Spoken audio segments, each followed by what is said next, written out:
मित्रों नमस्कार। हमारा नाम है हर्ष तिवारी और आध्यात्म जगत के इस चैनल रामायण बाय हर्ष तिवारी में हम आप सभी का बहुत बहुत स्वागत करते हैं। मित्रों, आज की चर्चा का जो विषय होने वाला है वो बड़ा विशेष होने वाला है। आज हम इस वीडियो के माध्यम से आप सभी को ये बताने वाले हैं कि कैसे हमारे जीवन में श्री नीब करोरी बाबा जी का आगमन हुआ, कैसे हमको बाबा श्री नीब करोरी जी की कृपा से राम नाम का प्रसाद मिला। तो आज इसी विषय में चर्चा होगी कि मित्रों, हमारे जीवन में भक्ति की जो शुरुआत हुई थी बचपन में, शायद हम पहली दूसरी कक्षा में होंगे, तभी से राम नाम हमको प्राप्त हो गया था, क्योंकि हम एक तीर्थ के निवासी हैं। नर्मदापुरम जो है वो मां नर्मदा का तट है और वहां बड़े बड़े संत महात्मा ज्ञानी जन वहां प्रवचन के लिए आते रहते हैं, और क्योंकि वो तीर्थ है तो वहां ये साधु संग मिलना कोई बड़ी बात नहीं है।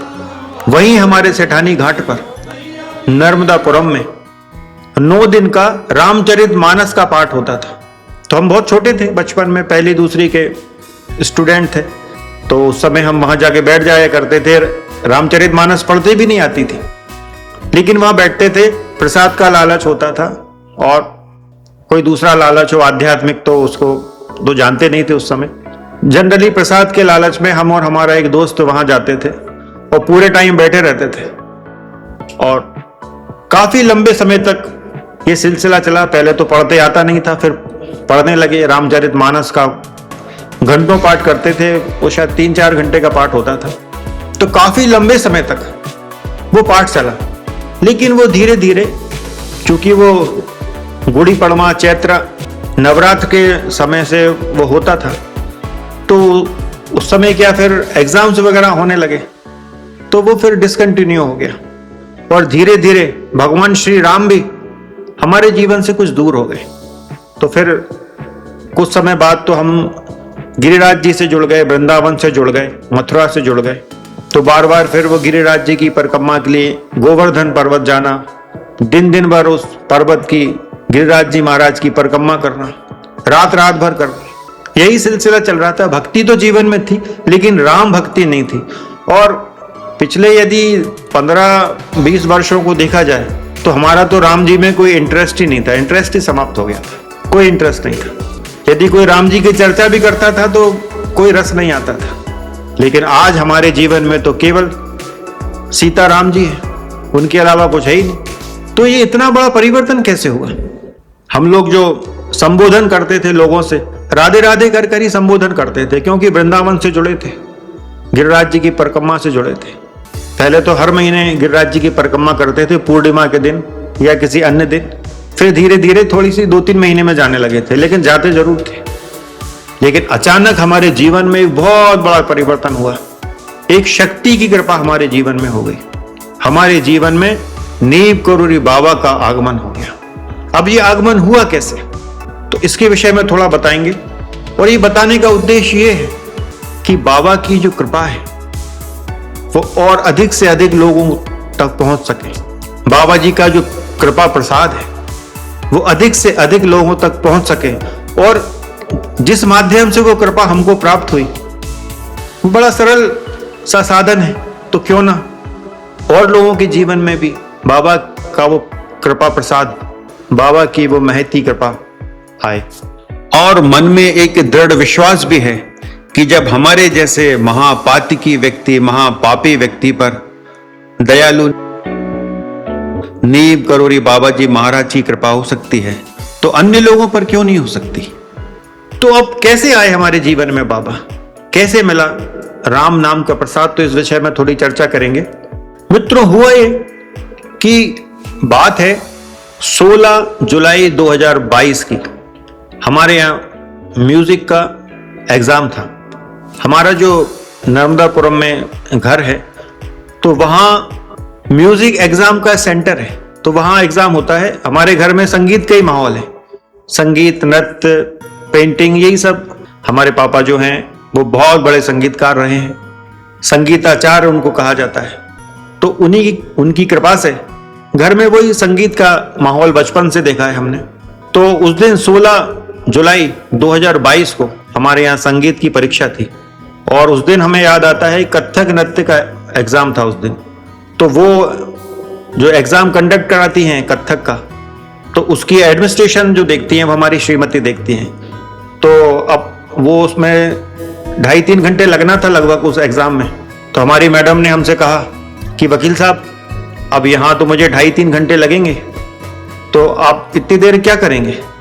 तो हमने कहा कि देखो हम तो यहाँ बैठेंगे नहीं, हम ऐसा करते हैं हम कहीं चले जाते हैं, हम 2.5-3 घंटे बाद आएंगे। तो मित्रों हमारे घाट पर एक खेड़ापति हनुमान जी का मंदिर है, हमारा बड़ा प्रिय स्थान है, हम वहां जाते रहते हैं। नर्मदा तट पर ही बना हुआ है वो। नर्मदा तट के कुछ जो महत्वपूर्ण स्थान है उसमें एक सेठानी घाट है, पटा घाट जो बड़ा सुंदर घाट है नर्मदा जी के तट पर, और एक जगदीश मंदिर पास में ही है वहां। तो जगदीश मंदिर के लिए जो रास्ता जाता है वहीं खेड़ापति हनुमान जी का मंदिर है। तो हमें तो टाइम काटना था, तो हमारे लिए टाइम काटने का सबसे अच्छा तरीका यह है कि हनुमान चालीसा की जाए। हम हनुमान चालीसा करते थे, लेकिन राम जी से हमारा कोई प्रेम नहीं था, ना माता सीता से कोई लगाव था, लेकिन हनुमान चालीसा तो हम वर्षों से कर रहे थे। तो उस दिन हमने सोचा कि क्यों ना हनुमान चालीसा खेड़ापति मंदिर में बैठकर की जाए। तो हम मंदिर गए और वहाँ जो आसन इत्यादि लेके आए बैठने के लिए। अब ज्यादा देर बैठना था तो गद्दी भी लेके आए, तो वो मैट बिछाई, उस पर गद्दी रखी, उस पर बैठे, सामने एक पाटा रखा और हनुमान चालीसा भी ले आए, जबकि वो तो याद है, लेकिन हनुमान चालीसा लेकर आए और पढ़ने लगे मन ही मन, कभी जोर से, जैसा भी अकेले थे तो कोई ज्यादा दिक्कत नहीं थी तो करते रहे। 1 घंटा हो गया, 2 घंटा हो गया, 2.25 घंटे के लगभग हो गए, 2.25 घंटे से कुछ ज्यादा समय हो गया। तभी हमारी श्रीमती का फोन आया कि वकील साहब अब एग्जाम निपट गया है, अब आ जाइए। तो हमने कहा ठीक है आ रहे हैं। तो फिर हम वो हनुमान चालीसा समाप्त कर अपना आसन जो उठाया था उसको यथास्थान रखकर, चालीसा रखकर हम लौट गए घर। अब ये 16 जुलाई की बात हो गई। अब अगले दिन हमारे यहाँ उसी समय पर कथक नृत्य की क्लास थी। तो फिर मैडम से हमने कहा कि आप क्लास करवाइए, हम आते हैं थोड़ी देर में। तो हम फिर वो खेड़ापति मंदिर में बैठ गए। हमने कहा आज भी करेंगे 2-2.5-3 घंटे पाठ। तो हम वो आसन इत्यादि लेकर आए, पाटा लेकर आए, बिछाया सब और हनुमान चालीसा करने की कोशिश कर ही रहे थे। इतने में वो पंडित जी आ गए मंदिर के कि सर आप कितनी देर तक बैठेंगे। हम कहा यार हमको 1.5-2 घंटे तो लग जाएंगे। तो कहने लगे सर आप नाराज मत होइएगा, मैं मंदिर बंद कर रहा हूँ क्योंकि ये मंदिर बंद करने का समय हो गया है। तो हमने कहा यार ठीक है, अब आप कह रहे हो तो हम चले जाते हैं। तो बड़े दुखी मन से फिर हमने पूरा सामान जो उठाया था यथास्थान रखा और हमने सोचा कि अब कहाँ जाएं। तो नर्मदा जी के किनारे एक बड़ा सुंदर स्थान है, ऊपर घाट के ऊपर, उसके ऊपर एक नागेश्वर मंदिर है, वहाँ एक स्थान है, वहाँ बैठते हैं हम। तो उस स्थान पर जाकर रणछोड़ जी भगवान का मंदिर भी है, तो उस स्थान पर जाकर हम खड़े खड़े हनुमान चालीसा करने लगे। थोड़ी देर बैठ गए, उधर मंदिर का जो ऐसा गोल आकार बना हुआ है उसमें बैठ जाते हैं। तो वहाँ हम हनुमान चालीसा करते रहे, आधा 1 घंटा हो गया। हनुमान चालीसा करते करते क्या हुआ कि एकदम बहुत भयंकर बादल उठाए और बहुत तेज बारिश होने लगी। अब जुलाई का समय था, बारिश का ही समय था, तो बहुत तेज बारिश होने लगी। तो हम भागकर नागेश्वर मंदिर है उसके नीचे ऐसा शेड बना हुआ है, लेंटर डाला हुआ है, तो नीचे बहुत सारे संत महात्मा बैठते हैं, उन्हीं का स्थान है वो। तो अब चूंकि पानी गिर रहा था तो हम भी वहां जाके बैठ गए, लेकिन हमारी हनुमान चालीसा चलती रही। बहुत तेज बारिश हो रही थी और हनुमान चालीसा का पाठ चल रहा था, मजा आ रहा था करने में, आनंद आ रहा था बिल्कुल। तो वो नर्मदा जी का दर्शन करते करते हनुमान चालीसा चल रही थी। तभी हमारी नजर पड़ी कि इतने सारे बाबाओं में 2 बाबा बड़े विशेष हैं। एक दुबला पतला बाबा है जिसका मुंह हमारी तरफ है, वो लाल कलर के कपड़े पहने हुए हैं, लाल रंग के, दुबले पतले हैं। और एक जो बाबा है बहुत मोटा है, वो बाबा जी बहुत मोटे ताजे हैं, बहुत मतलब विशाल शरीर है उनका, और कुछ पीले कलर के वस्त्र पहने हैं, लेकिन उनका मुंह उस तरफ है, उनका चेहरा नहीं देखा हमने। उनका मुंह पतले वाले बाबा की तरफ है और वो जो दुबले पतले बाबा जी हैं वो हमारी तरफ देख रहे हैं। तो हमने ध्यान नहीं दिया ज्यादा, क्योंकि अब इतने सारे बाबा बैठे थे तो ज्यादा ध्यान नहीं दिया, बस नजर गई उन पर। और फिर हनुमान चालीसा कर रहे थे तो उसी पर ध्यान था, हनुमान चालीसा करते रहे। काफ़ी देर हमारा पाठ चलता रहा, फिर पानी बंद हो गया। फिर मैडम का फ़ोन आया कि वकील साहब अब आप आ जाइए, क्लास ओवर हो गई है हमारी। फिर वो पाठ को समाप्त कर कर हम घर चले गए। अब जब हम अपने घर गए तो हमने देखा कि हम जब कंप्यूटर ऑन किया हमारा, तो उसमें बाबा नीम करोड़ी के वीडियोस आने लगे। पहले हमने 2-3 बार उनको हटा दिया, लेकिन वो पूरे YouTube वीडियोस में केवल बाबा नीम करोड़ी के वीडियोस आ रहे थे। तो हमने कहा यार ये क्या हो रहा है। तो फिर हमने उनको देखा, एक वीडियो खोला तो एक खोला, फिर उसमें रस आया, इंटरेस्ट आया कि एक कोई तिवारी जी हैं वह कैची धाम के, तो वो बता रहे थे कि उनको कैसे कैसे नीम करोड़ी बाबा जी का सानिध्य मिला। बचपन की कथा सुना रहे थे वो संपूर्णानंद जी के बेटे हैं वो तिवारी जी, वो कथा सुना रहे थे। बाबा जी के साथ रहे हैं संपूर्णानंद जी, तो वो वहां बैठे हुए थे, तो पूरी कथा सुना रहे थे, हम सुनते रहे पूरी कथा। हमने वो करीब आधा पौन घंटे का वीडियो था, तो वो हमने देखा। शायद वो ओटा वाली सपना दीदी का वीडियो था वो, तो हम उसको देखते रहे। अब वो वीडियो खत्म हुआ तो फिर दूसरा चालू हो गया। तो ऐसे हमने बहुत सारे वीडियो देखे। फिर बाबा के वीडियोस ढूंढते ढूंढते एक रस आने लगा, तो हमने और देखे। सारे काम इत्यादि हमने बंद कर दिया। हमने कहा कुछ नहीं है, बाबा जी के वीडियो देख रहे हैं। पता नहीं क्या हो गया कि वो एक के बाद एक वीडियो देखते रहे और लगातार आते जा रहे थे वीडियो। फिर हमें दस्तक मीडिया का चैनल मिला, श्री विनोद शुक्ल जी उस चैनल को चलाते हैं, तो वो बाबा नीम करोड़ी की कहानी सुनाते हैं। तो उनके सारे वीडियो एक नंबर से, जब से उन्होंने प्रारंभ की थी कथा सुनाना बाबा नीम करोड़ी की, हमने एक नंबर की वीडियो से देखना चालू किया। उनके 1200-1300 वीडियो सारे देख गए।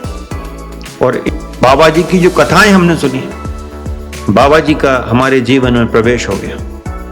हमारे घर में कुछ ऐसी घटनाएं घटने लगी, कुछ अलौकिक चमत्कारिक जैसी। पता लग गया कि बाबा जी आ गए घर में। फिर हमने सोचा कि ऐसा क्या हुआ कि बाबा जी मिल गए, बाबा जी की कृपा जीवन में आ गई, ऐसा क्या हुआ। तब फिर हमको वो सब प्रसंग याद आया कि हम वो खेड़ापति मंदिर में गए थे। हमने वहाँ 2.25-2.5 घंटे के आसपास हनुमान चालीसा का पाठ किया। फिर अगले दिन फिर नर्मदा तट पर फिर वही पाठ किया। और फिर वो एक बाबा हमको देख रहा था हमारी तरफ, और एक बहुत मोटे बाबा उस तरफ मुंह करके बैठे थे। हो सकता हमने कहा उन्हीं में से कोई बाबा नीम करोड़ी हो। तो मित्रों, उस दिन के बाद बाबा की दिव्य लीला जीवन में आ गई। बाबा से अतः प्रेम बढ़ गया। जिनको हम बाबा को जानते भी नहीं थे, बाबा नीम करोड़ी, अनायास उनकी कृपा हमको प्राप्त हो गई। और उनकी कृपा कैसे, किस माध्यम से प्राप्त हुई? उनकी कृपा हमें प्राप्त हुई श्री हनुमान चालीसा के माध्यम से। ऐसा कहा जाता है और ऐसा भक्तों का अनुभव है कि श्री नीम करोड़ी बाबा और कोई नहीं, साक्षात हनुमान जी। और हमको भी हनुमान चालीसा से ही मिले वो। फिर हम कैची का रिजर्वेशन कराया सितंबर महीने का, लेकिन उस समय बहुत बारिश हो रही थी नैनीताल में, तो फिर उसको कैंसिल कराकर हम वृंदावन गए। वृंदावन में बाबा जी ने शरीर छोड़ा है, वहां बड़ा सुंदर आश्रम है बाबा जी का। फिर हम वहां गए। हमने पूरा यूट्यूब पे पूरा खंगाल दिया था, पूरा जानकारी ले ली थी बाबा जी की पूरी कथाएं तो हमें पता थी कि कहाँ जन्म हुआ, कैसे उन्होंने साधना की, कैसे हनुमान जी उनके शरीर में प्रवेश कर गए। ये सब इतनी सारी कथाओं के माध्यम से ये ज्ञात हो गया था। तो हनुमान चालीसा के माध्यम से, जो एक छोटा सा ग्रंथ है, अधिकांश लोग करते हैं हनुमान चालीसा, लेकिन उस हनुमान चालीसा के पाठ से बाबा जी की कृपा प्राप्त हुई। बाबा जी जीवन में आ गए। फिर प्रतिदिन बाबा जी को हम लोगों ने दीपक लगाना प्रारंभ किया। उनकी फोटो हम वृंदावन से लेकर आए थे। पहले तो चूंकि हम वकील हैं, हमारे घर में कंप्यूटर प्रिंटर तो होता ही है, तो हमने प्रिंटर से एक ब्लैक एंड व्हाइट फोटो निकाल ली थी। फिर एक नेट से कलर्ड फोटो निकलवा के लेके आए, और फिर वृंदावन से फोटो लेके आए। फिर वृंदावन वाली फोटो के सामने हम लोग दीपक जलाते थे प्रतिदिन। वो शायद अखंड दीपक था। फिर बाद में वो थोड़ा परिवर्तन किया विधियों में, लेकिन इस प्रकार श्री नीम करोड़ी बाबा जी की कृपा हमको प्राप्त हुई। अब बाबा नीम करोड़ी आए तो हनुमान जी की भक्ति और बढ़ गई। सुंदरकांड का पाठ भी हमने प्रारंभ कर दिया। और अभी तक हम राधे राधे लिखते थे, राधे कृष्ण लिखते थे। एक डायरियों में न जाने कितनी कापियां भर दी थी हमने, राधा राधा और श्री कृष्ण लिखकर, राधे कृष्ण लिखकर। वो राधा राधा कब राम राम में बदल गया, कब राधे कृष्ण सीता राम में बदल गया, पता ही नहीं लगा। बाबा नीम करोड़ी महाराज ने राम भक्ति का प्रसाद हमको दिया। उसी समय एक घटना घटी। अब आप लोग देख रहे होंगे कि हम बहुत ज्यादा रामायण पर वीडियोस बना रहे हैं। तो पहले तो हमें कोई इंटरेस्ट नहीं था, रामायण की कोई बात ही नहीं थी। हम YouTube पर कुछ वीडियोस बनाते थे, क्योंकि हम पेंटिंग करते हैं तो हम गीता के श्लोकों पर और कुंडलिनी जागरण पर वीडियोस बनाते थे। लेकिन फिर हमने रामायण पे वीडियो बनाना शुरू किया तो ऐसे नहीं किया। तो कारण क्या हुआ कि एक घटना घटी थी अपने देश में। विकास दिव्य कीर्ति जो हैं दृष्टि IAS के संचालक, उन्होंने रामायण पर, सीता जी पर और राम जी पर कुछ कमेंट्स किए थे, जिसका बहुत बहुत बड़े स्तर पर विरोध हुआ। लेकिन वो विद्वान व्यक्ति हैं, जब लोगों ने विरोध किया तो उन्होंने रामायण के उदाहरण रख दिए कि देखो मैंने जो बोला ये रामायण में लिखा है, ये महाभारत में लिखा है। अब हमने तो रामायण पढ़ी नहीं थी, वो वाल्मीकि रामायण का उदाहरण दे रहे थे। अब वाल्मीकि रामायण तो हमने पढ़ी नहीं थी। वाल्मीकि रामायण का सुंदरकांड जरूर था हमारे पास, क्योंकि अब हनुमान जी से प्रेम था तो हमको लगता था कि ये सुंदरकांड जो है रामचरितमानस का कुछ अधूरा सा है। इसमें हनुमान जी का पूरा, उनके बल का, पौरुष का, उनके चातुर्य का पूरी डिटेल नहीं है। तो डिटेल जानने के लिए हमने फिर वाल्मीकि रामायण का सुंदरकांड अलग से मिलता, वो खरीद कर लाए थे। लेकिन हमने वाल्मीकि रामायण नहीं पढ़ी थी। जब विकास दिव्य कीर्ति जी ने वो उदाहरण दिए तो हमको लगा कि यार बड़ी शर्मिंदगी महसूस हुई कि एक सनातनी होने के बाद भी रामायण का ज्ञान नहीं, रामायण नहीं पढ़ी। फिर हमने उसी दिन वाल्मीकि रामायण बाजार से खरीद कर लाए। अब चूंकि हम तो तीर्थ में रहते हैं तो हमें बड़ी आसानी से मिल गई। वो 2 भागों में आती है, तो उसका अध्ययन शुरू किया। पहली बार में तो उसमें कुछ समझ में नहीं आया, लेकिन बाद में जब उसको दूसरी बार पढ़ा तो लगा कि इसमें तो बहुत मिलावट है। पहली बार में कुछ तकलीफ हुई थी कुछ प्रसंगों में, लेकिन जब उन प्रसंगों को बारीकी से पढ़ा, अनेक बार पढ़ा, तब लगा कि अरे ये तो बहुत बड़ा खिलवाड़ हो गया सनातन धर्म के साथ। तो फिर हमने दूसरे संस्करण बुलाए और भी अन्य जो रामायण है उनका अध्ययन किया, कंब रामायण का अध्ययन किया, आध्यात्म रामायण का अध्ययन किया। तो ये सब जो रामायण का अध्ययन हुआ, तो ये सब कैसे हुआ? ये सब श्री नीम करोड़ी बाबा जी की कृपा से हुआ। अब तो हम अनेक बार कैची धाम हो आए। बाबा की कृपा, उन्हीं की कृपा से प्राप्त हो रही है। हमारे परिवार पर उनकी दया है। तो हमने सोचा कि जैसे हम कई बार परेशान होते हैं, तो ऐसी कोई शक्ति का सहारा यदि मिल जाता है तो जीवन थोड़ा सरल हो जाता है। तो क्यों ना जिस माध्यम से हमको बाबा श्री नीम करोड़ी जी की कृपा प्राप्त हुई तो और लोगों को भी बताया जाए। तो इसलिए हमने आज इस पर वीडियो बना दिया। तो मित्रों, बाबा नीम करोड़ी जी महाराज की जो कृपा है बड़ी सरलता से श्री हनुमान चालीसा के पाठ से या सुंदरकांड के पाठ से प्राप्त हो सकती है। बाबा नीम करोड़ी के माध्यम से भगवान श्री राम और माता जानकी की कृपा प्राप्त हो सकती है। बाबा जी आपकी उंगली भगवान श्री राम के हाथ में पकड़ा देंगे, माता जानकी के चरणों में आपको बिठा देंगे, आपको पता ही नहीं लगेगा। और जो हमारे अनुभव है उसके आधार पर हम कह सकते हैं कि बाबा जी बहुत बड़ी शक्ति है, साक्षात हनुमान जी हैं, श्री नीम करोड़ी बाबा। तो मित्रों, अब इस चर्चा को समाप्त करने का समय आ गया है, क्योंकि अब इस विषय पर जितना बोलेंगे उतना कम है कि बाबा की कृपाएं ऐसी हैं। बाबा किसी के जीवन में प्रकट होते हैं, किसी के जीवन में यदि बाबा आ जाते हैं वो जीवन को बदल देते हैं। और वो भगवान बनकर नहीं आते, वो हमारे परिवार का एक अंग बनकर आते हैं। तो हमारे घर में भी बाबा जी आ गए। तो मित्रों, बस इस वार्ता को यहीं समाप्त करते हैं। फिर किसी अन्य वीडियो पर किसी अन्य विषय में चर्चा होगी। तब तक के लिए अनुमति दें। जय सिया राम, जय जय श्री सीताराम। राम राम राम राम राम राम राम सीता राम सीता